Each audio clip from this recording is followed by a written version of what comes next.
Hello everyone, welcome to the new world with IIT and thinking. तो दोस्तों आज हम इस क्वेश्चन को सॉल्व करने वाले हैं, है ना। ये नीट और जेई एग्ज़ाम के लिए दोनों के लिए इंपॉर्टेंट क्वेश्चन है। वैसे जेई का पीवाईक्यू है, पर ये क्वेश्चन में जो कॉन्सेप्ट यूज है वो यूज हुए हैं, रिएजेंट जो यूज हुआ है वो नीट में भी पूछा गया है ना। तो आप इसको स्किप मत करिएगा। आइए स्टार्ट करते हैं सॉल्व करना। देखिए इस क्वेश्चन में अगर हम सॉल्व करें, पहले स्टेप में क्या करना है, आपको वुर्ज रिएक्शन कराना है। आप कहोगे सर वुर्ज रिएक्शन कैसे आपने सोच लिया, मैं आपको समझाता हूँ। देखिए आपके पास गिवन था सोडियम, सोडियम गिवन था और क्या गिवन था, ईथर गिवन था। सोडियम और ईथर आपको गिवन था। तो कभी भी सोडियम और ड्राई ईथर लिख के आए, ड्राई ईथर नहीं भी लिखा है, सोडियम ईथर के साथ आ जाए तो वहाँ पे क्या होता है, वुर्ज रिएक्शन होता है। और एक्चुअल में अगर मैं बताऊं वुर्ज रिएक्शन में होता क्या है, तो जो आपके पास हैलोजन होते हैं, जैसे यहाँ पे क्या है, क्लोरीन है और यहाँ पे क्या है, ब्रोमीन है। तो हैलोजन क्या करना है, रिमूव करना है और सेम मॉलिक्यूल के साथ अटैच कर। कहने का मतलब है, मैं आपको थोड़ा सा एक्सप्लेन कर देता हूँ इधर। कहने का मतलब ये है भाई सिंपल, कि अगर आपके पास अल्काइल हैलाइड गिवन होता है, ठीक है, और सोडियम इन प्रेजेंस ऑफ दो अल्काइल हैलाइड के मॉलिक्यूल हम लेते हैं, है ना, और यहाँ पे ड्राई ईथर होता है, ड्राई ईथर, तो आपके पास बेसिकली ये वाला पार्ट पूरा हट जाता है और आर से आर जुड़ जाता है, ठीक है। तो यहाँ पे अब बात आता है कि दो हैलोजन गिवन है, तो दो हैलोजन गिवन है तो सर हम किसको रिमूव करेंगे, बात यहाँ पे ये आती है। तो ध्यान से देखो, आपके पास जो हैलोजन है ना, जो अच्छा लिविंग ग्रुप होगा वो निकलेगा पहले। अब कहोगे सर अच्छा लिविंग ग्रुप ये कैसे हम जानेंगे, अच्छा लिविंग ग्रुप कौन है, तो मैं आपको बताता हूँ। आपके पास कभी भी जो fluorine, chlorine, bromine, iodine given हो तो उसमें सबसे अच्छा लिविंग ग्रुप आयोडीन, ब्रोमीन और फिर क्लोरीन होता है। तो अगर इसके अकॉर्डिंग हम देखेंगे तो सबसे अच्छे पहले कौन निकलना चाहेगा, ब्रोमीन निकलना चाहेगा, है ना। तो यहाँ से ब्रोमीन निकलेगा और यहाँ पे क्या हो जाएगा, रेडिकल बन जाएगा, ठीक है। अब रेडिकल कैसे बनेगा, ध्यान से देखना। आपके पास जैसे ही ब्रोमीन निकला तो यहाँ पे क्या बना देगा, ये एक रेडिकल बना देगा। और जैसे ही रेडिकल बना तो सेम मॉलिक्यूल आएगा एक दूसरा, सेम मॉलिक्यूल आएगा दूसरा एक रेडिकल बना हुआ, है ना। और वो क्या कर लेगा, जोड़ लेगा, कंबाइन हो जाएगा।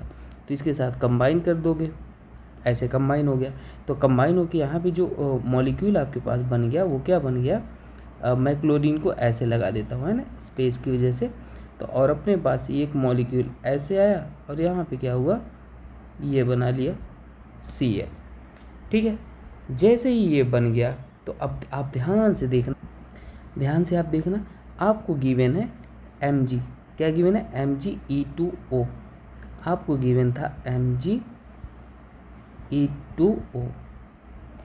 अब Mg कभी गिवन होता है मेटल ये वाला, तो ये क्या करता है भाई, ये ग्रिग्नार्ड रिएजेंट फॉर्म कर लेगा। आप कहोगे सर ग्रिग्नार्ड रिएजेंट क्या, तो ग्रिग्नार्ड रिएजेंट बेसिकली दोस्तों अगर मैं बताऊं तो आपके पास जो Cl है ना, Cl, उसके साथ हमारे पास क्या हो जाएगा, MgCl जाके जुड़ जाएगा, मेटल भी जुड़ जाएगा, बस ग्रिग्नार्ड रिएजेंट बन जाएगा। तो आपके पास यहाँ पर भी क्या हो जाएगा, MgCl बन जाएगा, है ना। अच्छा दोस्तों, कभी ऑर्गेनिक आपको पढ़ने में दिक्कत आती है ना, तो सबसे पहले आप बेसिक ऑर्गेनिक पढ़ो, फिर जीओसी पढ़ो, फिर रिएक्शन मैकेनिज्म, कभी ज़िंदगी में प्रॉब्लम नहीं आएगा। ये दिक्कत इसीलिए आती है क्योंकि आपने बेसिक से ऑर्गेनिक को पढ़ा नहीं है ना। तो मैं आपको जीओसी पढ़ा रखा हूँ, आप फर्स्ट लेक्चर मेरा देख लेना 10 मिनट का, आपको पूरी ऑर्गेनिक समझ में, पूरी नहीं, आपको ये समझ में आ जाएगा ऑर्गेनिक होता क्या है और एक्चुअल में उसे किस तरीके से पढ़ना चाहिए, है ना। तो आप वहाँ पर देख लेना। अब देखो आपको ये हो गया, ग्रिग्नार्ड बना लिया, और जैसे ग्रिग्नार्ड बनाया तो आपको दोस्तों यहाँ पे दो चीज़ गिवन था, D2O भी गिवन था और एक आपके पास CO, सॉरी COF2 तो बाद में, वहीं पे एक ए जब बन गया था तभी लेना था COF2, हाँ ठीक है। तो देखो यहाँ पे मैं आपको बताता हूँ, ये आपके पास D2O गिवन था, हम इसको सीधे ही लिखते हैं D2O, एक सेकेंड, हाँ अपन को D2O गिवन था, स्ट्रेट लाइन नहीं बन रही है, हाँ D2O। तो यहाँ पे जो D2O होता है दोस्तों उसको अपन ऐसे लिख लेते हैं D2O। अब आपको एक बात पता है, क्या पता है भाई, कि यहाँ पे जो है ये कार्बन के पास नेगेटिव है और मेटल के पास क्या होता है, पॉजिटिव होता है। तो होता क्या, ये नेगेटिव इस डी को ले लेता है। इसी तरीके से ये वाला भी आपके पास पॉजिटिव और ये नेगेटिव, तो ये भी आपके पास डी को ले लेगा, है ना।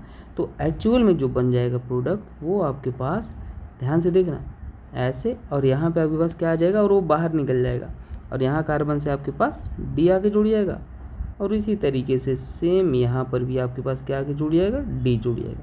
तो ये एक प्रोडक्ट आपके पास ये बन गया। दूसरा प्रोडक्ट आपके पास ये जो था, हम दूसरे पेज में ही लिख लेते हैं, है ना।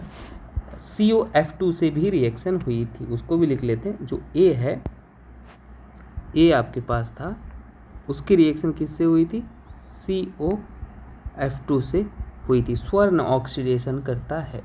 तो COF, ए आपके पास क्या था उसको बना लो पहले। ए आपके पास जो बना था वो आपके पास था, ये था C, और यहाँ पे क्या था, Cl था, और यहाँ पर आपके पास क्या था, Cl था। जैसे ही आपके पास COF2 ले लोगे तो यहाँ पे क्या हो जाएगा, स्वर्ण ऑक्सीडेशन हो जाएगा, इसको बाहर निकाल दोगे, ठीक है। तो यहाँ पे आपके पास क्या हो जाएगा, यहाँ पे आपके पास फ्लोरीन आ जाएगा, और यहाँ पर भी आपके पास फ्लोरीन आ जाएगा। तो ये रहा आपके पास आंसर। तो आई होप इस क्वेश्चन से आप बहुत सारे रिएजेंट सीखे होंगे, है ना। और एक चीज़ मैं आपको बता दूं, आप और सारे क्वेश्चन अगर सीखना चाहते हो बेहतरीन, है ना, ऐसे ये JEE एडवांस का क्वेश्चन है, तो ये सारे क्वेश्चन मैं बहुत ही बेहतरीन तरीके से एक्सप्लेन करता हूँ, मतलब एक एक बात बताता हूँ। तो आप इस क्वेश्चन को भी देख सकते हो, प्लेलिस्ट में सब कुछ है ना। ट्रिक एंड ट्रिप्स का प्लेलिस्ट है, बेस्ट 1 क्वेश्चन का प्लेलिस्ट है, IT एडवांस का प्लेलिस्ट है। तो आप भी सारे क्वेश्चन मैं बहुत ही अच्छे से एक्सप्लेन करता हूँ, आप वहाँ पे देख सकते हो। बाकी थैंक यू।